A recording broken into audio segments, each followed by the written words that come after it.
Cordial saludo, compañeros. El día de hoy vamos a hablar sobre la línea de transmisión larga y su solución de ecuaciones diferenciales y el modelado. Los integrantes son Jan Hamilton Heredia, Carlos Pérez y Giovanni Cárdenas. La línea de transmisión larga. La solución exacta de cualquier línea de transmisión y la que se requiera con un alto grado de exactitud al calcular líneas de 60 Hz con más de 150 millas de largo o 240 kilómetros debe considerar el hecho de que los parámetros de línea no están agrupados sino distribuidos uniformemente a lo largo de la línea. En la figura se muestra la conexión neutro-línea trifásica y no se muestran los parámetros concentrados porque se considerará la solución de la línea con la impedancia y la admitancia uniformemente distribuidas. En esta figura podemos observar el diagrama de una línea larga, en el cual consta de un generador, la línea de transmisión y una carga, en la cual podemos dividirla en secciones y en cualquier sección podemos hallar sus respectivos equivalentes. Entonces, en este diferencial de X podemos tener el diferencial de voltaje y el diferencial de corriente, en el cual el diferencial de voltaje es igual a la corriente más la corriente por el diferencial de I sobre 2 por la impedancia por dx, que esto es igual a la impedancia de X. Y el diferencial de corriente es igual al voltaje más el voltaje por el diferencial de D sobre 2 por la admitancia y la diferencial de X, que es igual al voltaje y la admitancia por el diferencial de X. Aquí lo que hacemos es derivar la ecuación 1 y la ecuación 2, por lo tanto nos queda que el diferencial de D respecto al diferencial de X es igual a la impedancia de Z. El diferencial de la corriente sobre el diferencial de X es igual a la admitancia. Entonces decimos que esta es la impedancia en serie y esta es la admitancia en paralelo. A lo cual hacemos la segunda derivada y obtenemos que el diferencial al cuadrado del voltaje sobre el diferencial de X al cuadrado es igual a la impedancia por la diferencial de Y sobre la diferencial de X. Y la diferencial al cuadrado de X por sobre la diferencial de X al cuadrado es igual a la impedancia por el diferencial de B sobre el diferencial de X, el cual reemplazamos en la fórmula 7 la ecuación 4 y nos queda que el diferencial al cuadrado de B sobre el diferencial de X al cuadrado es igual a la admitancia por la impedancia por el voltaje.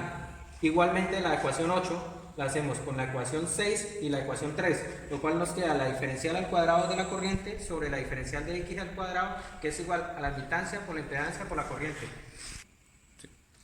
Al llegar a la ecuación 9, tenemos una solución exponencial, donde dice que el voltaje es igual a 1 por Euler elevado a la raíz de la admitancia por la impedancia por X, más la A2, que es igual al Euler menos la raíz de la admitancia, impedancia por X. Y tenemos la ecuación 10, que dice que la corriente es igual a 1 sobre la raíz de la impedancia y la admitancia por la A1, el Euler de la admitancia e impedancia de X, que esto sale de la ecuación 7. Y tenemos la parte menos 1 sobre la raíz de la impedancia sobre la admitancia por A2 por el Euler menos la raíz de la impedancia y admitancia de X. Entonces aquí decimos que Z sub C es igual a la raíz de la impedancia sobre la admitancia, que esto nos quiere decir que es la impedancia característica de una línea. Y tenemos estos dos valores, A1 y A2, que representan el voltaje R más la corriente R por Z sub C sobre 2. Y la A2 que es BR menos IR por Z sub C sobre 2.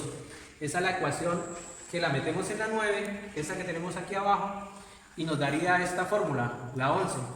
Que es el voltaje respecto a 1, pero con el Euler a la gamma por X, más BR menos IR por Z sub C sobre 2 por Euler a la menos gamma por X. Y tenemos la misma, pero respecto a la corriente.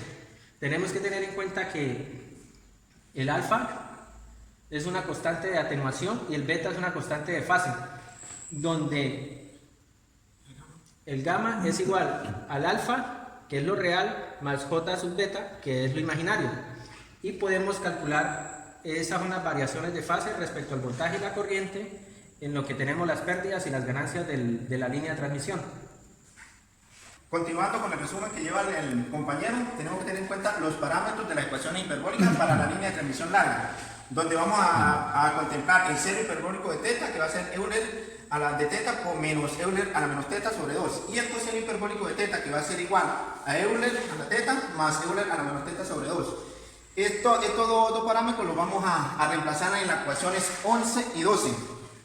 Entonces decimos que el voltaje va a ser igual al BR por el coseno hiperbólico de gamma X más la corriente IR por la impedancia del seno hiperbólico de gamma X. Y la corriente va a ser la corriente por el coseno hiperbólico de gamma X más el voltaje de la impedancia por el seno hiperbólico de gamma X. Entonces vamos a hacer una corrección aquí como de X en función de L. Entonces la ecuación es 13 y 14, la vamos a reemplazar donde X lo vamos a llamar L. Entonces nos va a quedar la expresión de esta manera. La misma ecuación de B y corriente la vamos a reemplazar en la función de L. Entonces nos va a quedar las dos expresiones 15 y 16, las ecuaciones 15 y 16, donde tendríamos en cuenta nada más el reemplazo de la distancia X por L. Unas constantes generalizadas que ya están contempladas son que A va a ser igual al coseno hiperbólico de gamma L, B va a ser la impedancia del seno hiperbólico de gamma L, C va a ser el seno hiperbólico de gamma L sobre Z sub C, y D va a ser el coseno hiperbólico de gamma L.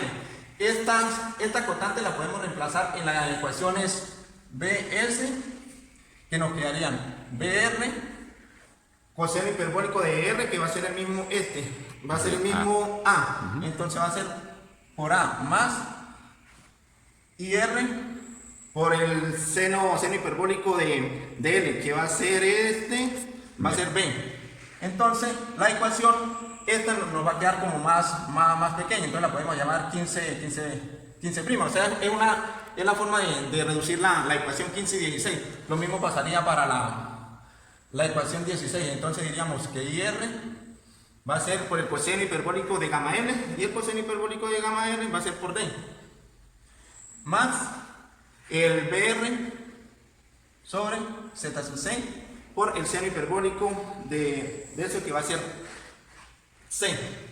Entonces nos quedaría otra ecuación que sería en forma de reducida, que sería la 16 prima. Entonces, resolviendo las ecuaciones 15 y 16 en términos de BS menos IS, vamos a tener estas dos expresiones. Entonces BS va a ser el coseno hiperbólico de gamma L menos en funciones de IS. Entonces IS menos Z sub C, seno hiperbólico de IS. Esta ecuación también la podemos reducir en términos de A, B, C y D, como lo podemos ver. Entonces BR quedaría BS por A menos IS por B, donde IR va a ser igual a IS por D menos BS por C.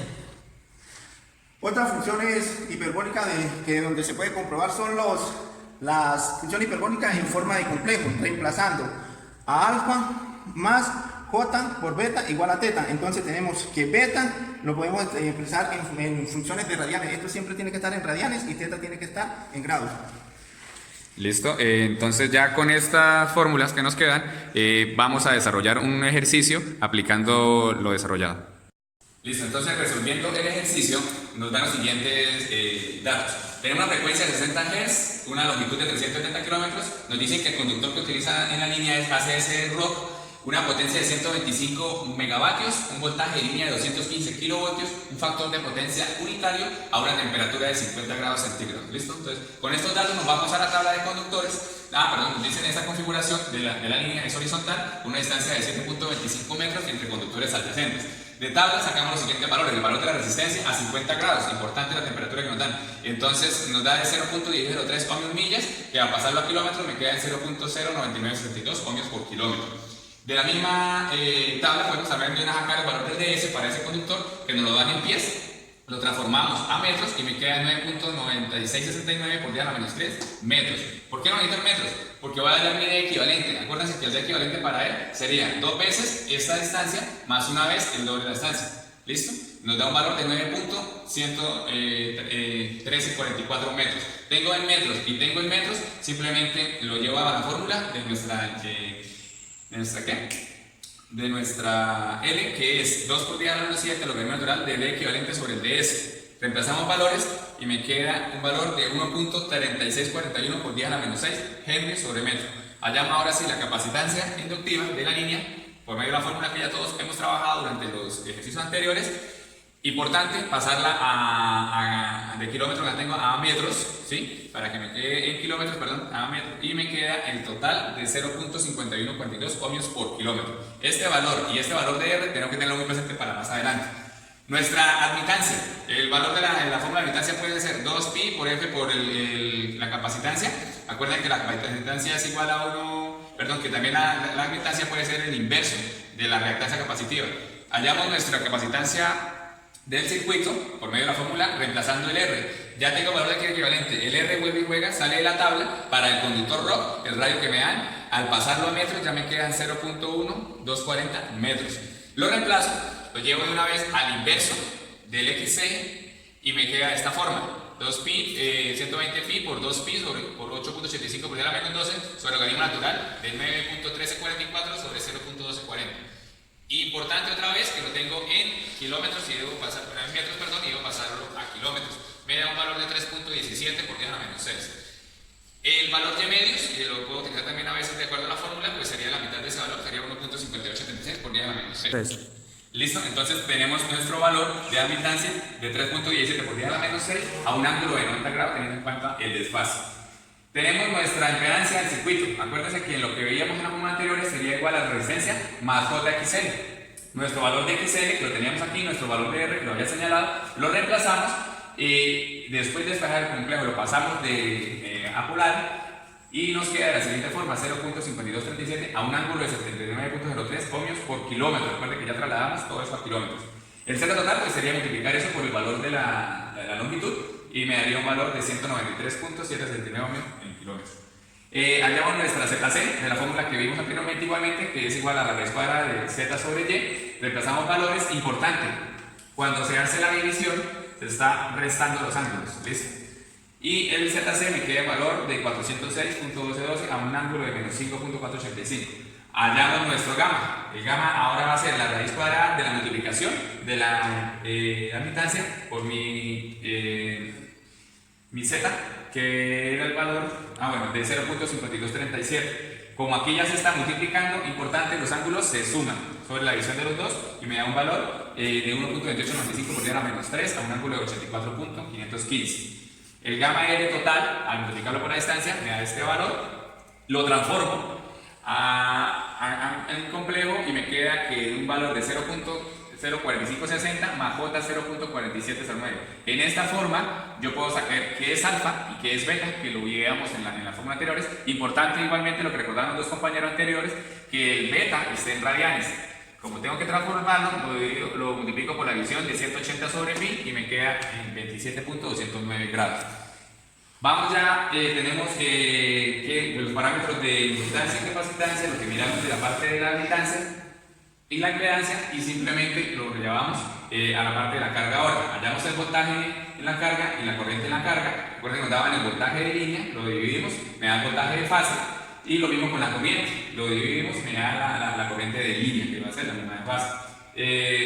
Hallamos nuestros parámetros que nombramos, el A, el B, el C y el D, con los cruceros hiperbólicos. Reemplazamos simplemente la fórmula y nuestros valores ya calculados. ¿Listo? Entonces tenemos nuestro valor de alfa, que aquí lo tenemos, y nuestro valor de beta ya convertido. Importante, que aquí lo tenemos. Simplemente lo reemplazamos en nuestra fórmula y nos da un valor del seno hiperbólico de 0.8905 a un ángulo de 1.34 y el seno hiperbólico de gamma L 0.4595 a un ángulo de 84.93. ¿Listo? Teniendo estos valores, vamos a hacer voltaje en la fuente, el BS y el IS, y simplemente pues reemplazamos por la fórmula que nos explica también el compañero de los parámetros, pues es solamente llevar nuestro valor de coseno hiperbólico y seno hiperbólico y lo reemplazamos. Nuestro BR, ya está, nuestro valor de coseno, nuestra corriente, nuestro valor de voltaje, perdón, del voltaje en la carga y la resta de los ángulos. ¿Listo? Entonces nos da el BS, es igual a 137.827, un ángulo de 27.34 voltios. Y lo mismo para el IS, entonces lo llevamos nuestro valor de seno y coseno, lo reemplazamos y nos da un valor de 332.302 a un ángulo de 26.338 amperios. El factor de potencia para comprobar, aunque ya no lo daban, lo podemos también calcular de esta forma, simplemente el coseno en la resta de los ángulos y eso me da 0.9997, que ya sabíamos que era en la unidad. El valor que tenemos de voltaje es por las tres fases, lo bajamos a fase y me da de 238.7 kilovoltios. Estos valores simplemente los reemplazamos para la regulación, que era lo que me pedían, en medio de la fórmula del voltaje en la fuente sobre A menos voltaje en la carga sobre el voltaje en la carga. Recuerda que es lo que me suministra, lo que me está consumiendo el sistema, pero tenemos que tener en cuenta que el voltaje en la fuente depende del coseno hiperbólico, que en este caso es A. Entonces simplemente ese es el parámetro que me va a mirar por ser una línea larga. Y en porcentaje me da que este valor de 24.68%. Bueno muchachos, muchas gracias. Hasta luego.